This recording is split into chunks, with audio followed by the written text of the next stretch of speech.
Bien, continuamos con el programa y vamos a comunicarnos en estos momentos vía internet y vía satélite con un lugar bastante distante de nuestro país. Se trata de la paradisíaca isla de Fiji. ¿Has escuchado hablar de Fiji, Ana Rosa?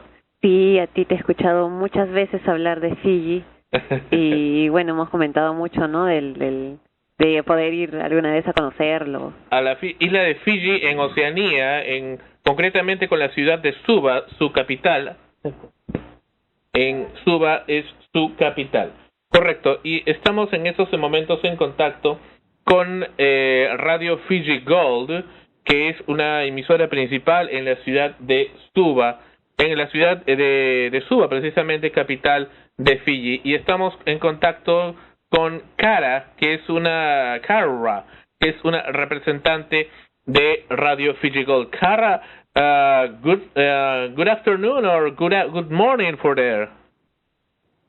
Oh, okay. Hey, Mbuluvanaka is how we say hi here in Fiji. But glad to be on the airwaves there in South America, I believe. Yeah, it's the weather's pretty good here in Fiji, and it's also afternoon, Monday afternoon to be exact. I'm not really sure about the time there in South America, but it is Monday afternoon here in Fiji. How are you guys? We are fine. Let me a second to translate what you have said. Karra nos dice que se encuentra muy bien, que hay una gran diferencia de horas, creo que son 16 horas de diferencia de Perú con Fiji, y que nos pregunta que cómo nos encontramos. Karra, we are very fine here. We are here, Ana Rosa. Here is Mary, with me, my reporter here. Hi. In the studio. And we want to know, how is the weather by there? ¿Cómo está la temperatura por allá? Oh, how's the weather? Well, we all have different, kinds of weather here in Fiji, but here in the capital Suva is always known to have a lot of rain, and the weather is always so predictable. It rains almost every day, but right now it is kind of wet outside, so yeah, it's a rainy afternoon here in Suva, in the capital. Ana Rosa, a question. Dice, nos está diciendo ella que siempre hay un muy buen clima allá en Suva, pero que también hay bastante lluvia, como cualquier lugar tropical. Ana Rosa, una pregunta sobre Fiji, sobre su gran país que tiene. Ana Rosa is going to make some question now here. ¿Cuánta gente reciben a diario, anual en Suva, en Fiji específicamente? Porque imagino que el turismo también estará creciendo, sobre todo por ser un lugar tan paradisíaco. She asked you how many people you receive, how many tourists you receive in Fiji approximately. Since the tourism is one of the most important things in the country. Fiji is one of the world's, I do believe it's one of the world's most 10 destination, places to go to for holidays and everything. But I do believe that one of the tourist attractions here in the country is our beaches and the sunny weather, warm weather, because I believe that a lot of the Europeans come looking for sun since it's always cold there at your end. Yeah, I do believe that's one of the reasons. Karra nos dice que Fiji es uno de los 10 países del mundo que son preferidos como los destinos preferidos para vacaciones, especialmente por gente de Europa. Karra, I was wondering also in my dreams, on my creative dreams, about how are the beaches of Suva, how you feel, put your feet in the sand in the beaches of Suva, how are those skies, those sunsets. Le pregunto a Karra cómo son esos atardeceres en Suva, cómo es poner los pies en la arena, ver el atardecer, las olas, el mar. How is this? The beaches are what we see every day, so I really don't have any special experience whatsoever. But yeah, a lot of I envy you. So there's, it's a wonderful feeling to to actually dig your feet into the sand and feel the breeze, and probably a few tourists find themselves climbing the coconut trees and everything like that. But yeah, it's a wonderful feeling, I believe. Ella nos dice que está ya acostumbrada, ya está un poco aburrida de eso, pero que es una sensación maravillosa estar con los cocos, con los atardeceres maravillosos, con los amaneceres también radiantes del sol todos los días, pero que ella eso se ha acostumbrado, pero que cree que nos va a gustar mucho el día que vayamos ahí. And the people, how is the people in Suva? We someday in the future we can be there in your country. How are received? How you receive to tourists there? How is that? ¿Cómo reciben ustedes a los turistas? ¿Cómo es el trato de la gente allá? So we are talking with Miss Karra again. I have some problem with the communication. And Karra, tell us, how do you receive to tourists there in Fiji? How do we speak to them? How do you receive them? If sometime in the future we can go there.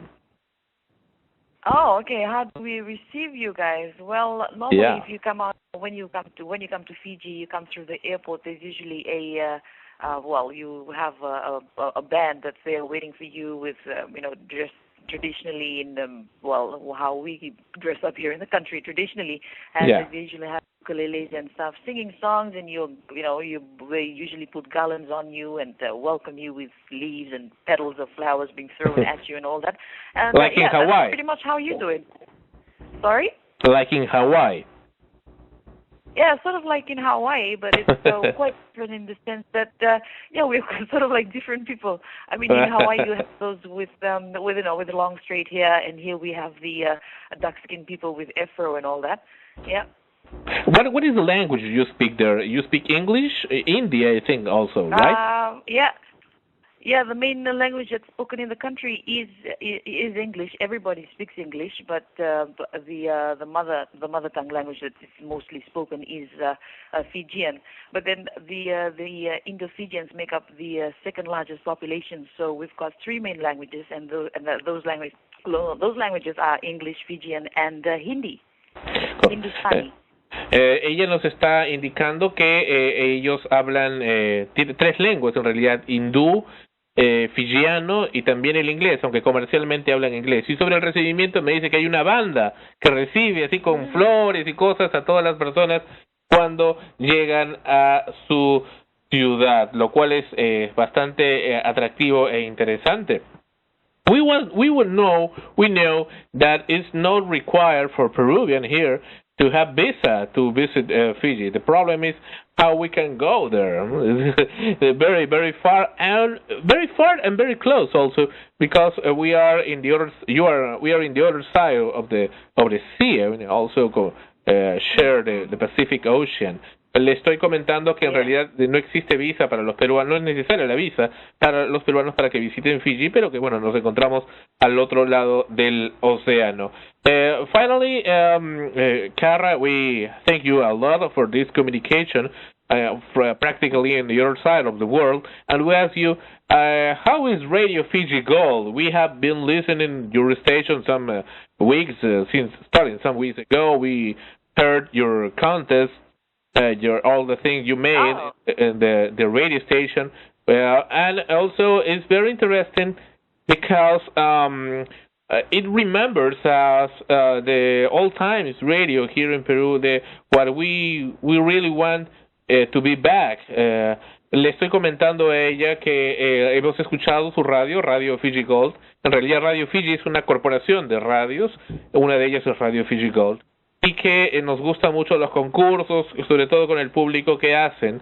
Tell us, please, about your radio station and how Radio Fiji Gold works.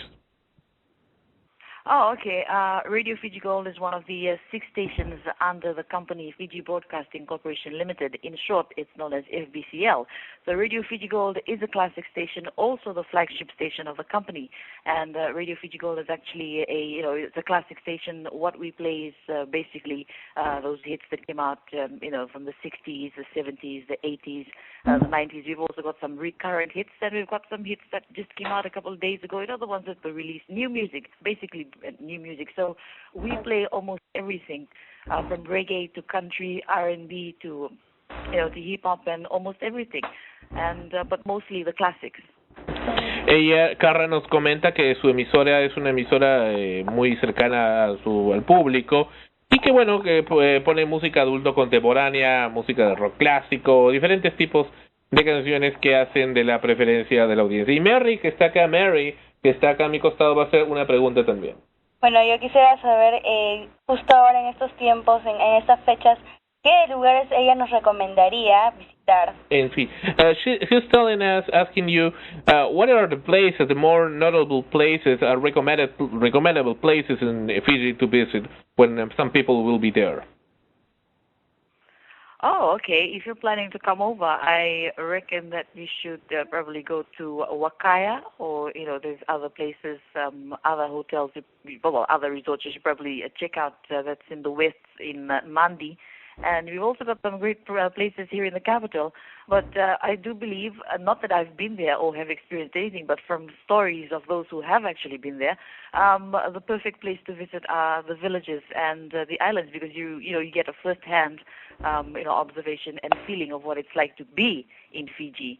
Because some of those places are still untouched, and some of those places are very traditional. You can experience, the life of a Fijian if you actually go to those places. So yeah, I reckon if you are planning to come to the country, the most likely places you probably enjoy yourself is at the villages, those preserved areas, because they're quite traditional, and you probably would learn more about the country. Whereas if you had to come to Suva, it's pretty much city life here. Nos comenta Karra finalmente, en respuesta a la pregunta de Mary, que le recomienda hay unos lugares que son de conservación de naturaleza dentro de Fiji y que que mantienen las tradiciones de ese lugar, pero que sin embargo la ciudad de Suva es una ciudad comercial que mantiene una relación bastante occidentalizada. Karra, tell us, is very expensive things in Suva? ¿Son caras las cosas allá? No, both things are not expensive here. Yeah, it is. It may be sort of like city-ish and stuff like that, but it's not really expensive. I don't think it's expensive. I mean, everybody can afford everything, almost everything here in the capital. So yeah, no, it's not really that expensive. Well, quite fancy. We heard about a tradition of the sword that there are some people who invite you to write your name in a sword, especially for tourists. Is that correct? Sorry, what was that? Can you repeat that?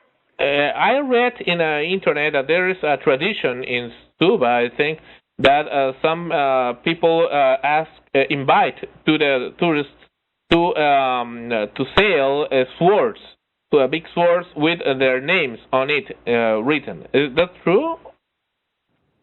Well, I'm not quite sure about that. I don't think so. I'm not sure about it, though. I read the stories about that. Well, it was one of the few things I know about that place. Okay, Karra, it was a really honor and pleasure to have you here in Extremos, in Frecuencia Primera Radio, here in Lima, Peru. In the distance, a lot of thanks, and thank you for accepting our interview here live in Frecuencia Primera. Oh, you're most welcome. You're most welcome. Thank you for having me over at your end on air. Thank you so much. Okay, bye. Bye-bye. Bien, continuamos con el programa. Miren desde dónde nos comunicamos, desde qué partes del mundo, desde lugares tan pero tan distantes. Desde la otra parte del mundo para nosotros. Y sobre todo de un lugar donde a mí en lo particular me gustaría estar, un lugar tan